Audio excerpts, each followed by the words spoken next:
한 주도 평안하셨나요? 오늘과 내일 신앙의 걸림돌과 디딤돌이라는 주제로 온라인 겨울 수련회 말씀을 나누도록 하겠습니다. 하나님의 말씀 같이 보겠습니다. 너는 그리스도 예수의 좋은 병사로 나와 함께 고난을 받으라. 아멘. 지난해부터 우리나라뿐만 아니라 전 세계가 코로나19로 많은 고통을 겪고 있습니다. 백신 접종이 시작되며 약간의 희망적인 생각을 하게 되지만 아직 안심할 단계는 아니에요. 우리는 이런 재난 외에도 세상을 살아가면서 질병, 관계 어려움, 이별, 실패의 고통을 겪어요. 우리 삶에는 고통이 있습니다. 선하신 하나님이 이 세상을 다스리시고 우리를 사랑하시는데 왜 우리에게 고통이 있을까요? 이건 쉽게 답할 수 있는 문제는 아닙니다. 이 고통의 문제로 믿음을 잃어버리는 사람도 있어요. 반대로 고통 속에서 하나님의 참모습을 발견하고 더 깊은 신앙으로 나아가는 사람도 있습니다. 죄가 있는 이 세상을 살아가는 우리에게 고통은 피할 수 없습니다. 하나님을 거역한 세상에는 죄와 악, 그로 인한 고통과 상처들이 있을 수밖에 없어요. 또 우리 안에 있는 욕심이 죄를 짓게 하며 다른 사람뿐만 아니라 자신에게도 고통을 줍니다. 때로는 하나님께서 우리가 고통을 겪도록 허용하실 때가 있어요. 하나님은 하나님의 뜻 안에서 분명한 목적을 가지고 우리의 고통을 사용하세요. 지금 내 눈에는 나빠 보이는 일이 하나님의 시각에서는 모두에게 선이 되는 일이 될 수 있습니다. 요셉은 형들의 배신으로 사랑하는 아버지의 집을 떠나 애굽의 종으로 팔려갑니다. 고통은 거기서 끝나지 않고 요셉은 자신의 거룩함을 지키려다가 억울하게 감옥에 갇혀요. 나중에 요셉은 자신을 그런 고통 속으로 밀어넣은 형들을 만나게 됩니다. 그때 요셉이 어떻게 반응하나요? 당신들은 나를 해하려 하였으나 하나님은 그것을 선으로 바꾸사 오늘과 같이 많은 백성의 생명을 구원하게 하시려 하셨나니. 애굽에서의 시간이 요셉에게는 고통과 눈물이었어요. 하지만 그 일로 인해 야곱의 가족들과 애굽의 수많은 생명들이 기근해서 목숨을 건질 수 있었습니다. 우리에게 일어나는 모든 일들은 하나님 모르게 일어나는 일들이 아니에요. 나를 향한 하나님의 선하신 계획이 있다는 것을 믿을 때 우리는 고통 속에서도 좌절하지 않을 수 있습니다.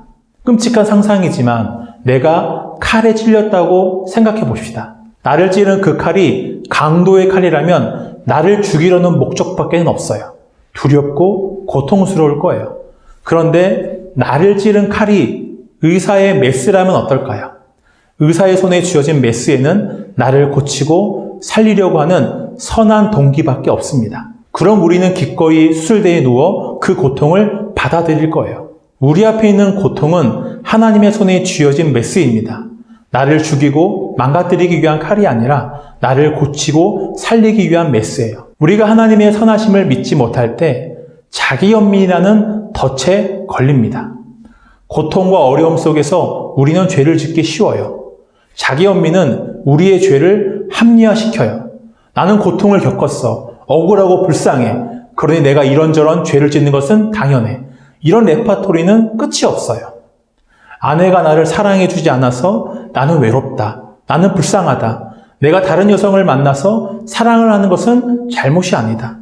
나는 따돌림을 당했다. 그러니 내가 다른 사람을 미워하고 배제하는 것은 정당하다. 직장 상사가 부당하게 나를 괴롭힌다.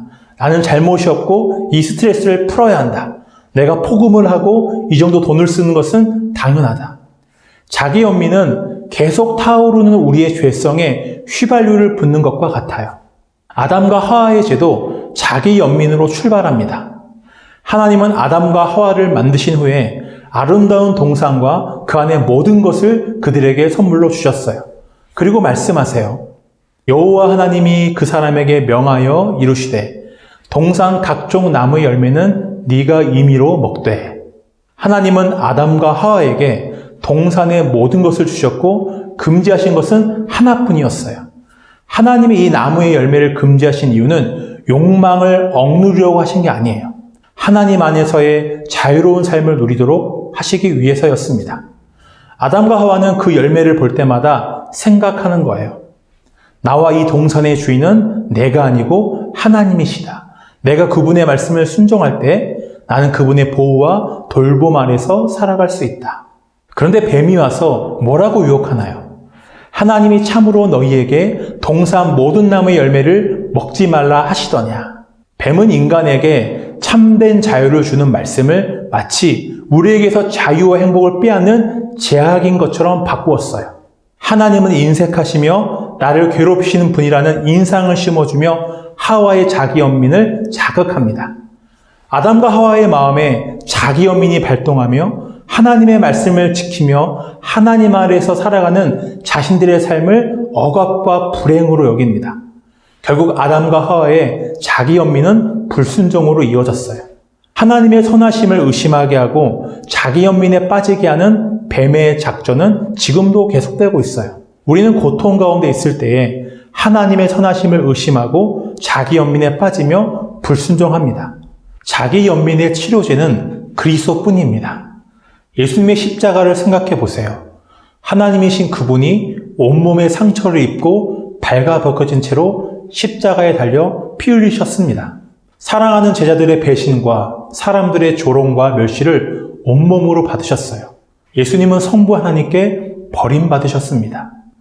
예수님이야말로 얼마든지 자기를 연민하실 수 있었어요. 그러나 예수님은 자신의 영혼을 자기 연민에 던지지 않으시고 아버지의 손에 부탁하십니다. 아버지, 내 영혼을 아버지 손에 부탁하나이다. 아버지의 선하심을 신뢰하셨어요. 마지막 순간까지 평온하게 어머니 마리아를 제자에게 맡기시고 자신을 배신하고 못 받고 조롱하는 이들을 용서해 주시기를 아버지께 기도하셨습니다. 자기 연민은 나에게 아무런 도움이 되지 못해요. 진정한 위로가 되지 못하고 문제도 해결하지 못합니다. 예수님은 우리를 영원한 고통에서 건져주시기 위해 우리의 고통 안으로 들어오셨어요. 어떤 종교의 신도 인간을 위해 고통을 당한 적이 없습니다. 고통받은 자들을 이해하지 못해요. 그러나 우리를 위해 고통을 당하신 예수님만이 고통받는 우리를 이해하실 수 있어요. 내가 나를 불쌍히 여기는 것보다 그리스도가 나를 더 이해하시고 불쌍히 여기십니다. 자기 연민에 나를 맡기지 말고 예수님께 나를 맡기세요. 고통 속에서 우리가 자기 연민과 절망으로 빠진 이유는 하나님을 너무 작은 분으로 알기 때문이에요. 존 파이퍼 목사는 성경을 망원경에 비유합니다. 망원경의 기능이 무엇인가요? 지구보다 비교할 수 없을 만큼 크지만 너무나 멀리 있어서 작은 점으로밖에 보이지 않는 별을 더 가깝게 크게 보여주는 거예요. 성경은 망원경과 같아서 우리 눈에 작게 보이는 하나님을 훨씬 더 크게 보이게 합니다. 물론 성경도 하나님의 실제 크기와 영광을 다 보여주지 못해요. TV나 유튜브, 넷플릭스와 같은 세상의 문화는 일종의 현미경과 같아요. 실제로는 우리를 그다지 행복하게 해주지 못하는 것들을 크게 보이게 하는 대신 하나님은 작게 보이게 합니다. 우리가 성경을 멀리하고 세상 문화들을 더 가까이 할수록 하나님은 우리 속에서 작아지실 거예요. 우리의 하나님이 작으면 작을수록 세상의 많은 것들은 산과 같이 느껴져 우리 자신을 지배하게 됩니다. 고통과 실패의 시간 속에 있을지라도 자기 연민에 나를 맡기지 마세요. 하나님의 말씀을 펼쳐드시고 크고 위대하신 하나님을 바라보세요.